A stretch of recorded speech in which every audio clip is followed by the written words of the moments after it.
এই নবীর দিনে আসো, ওই যে ডঙ্কা বাজায়, এই আহ্বান শুনে তরিকে দাখিল হলাম।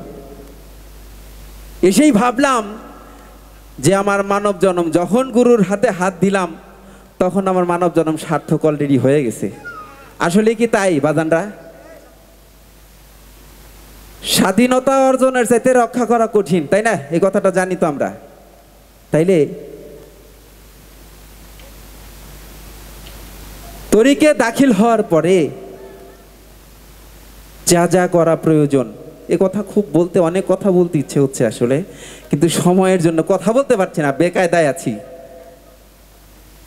যাই হোক, সেইখানে এই তরিকে দাখিল হয়ে একটা জিনিস সব সময় মনে রাখতে হবে যে আমার অন্য কোনো রাগ যেন আমার মধ্যে না আসে, আমি যেন শুধু অনুরাগের মধ্যেই থাকি। এটাই গুরুর কাছে চাওয়া।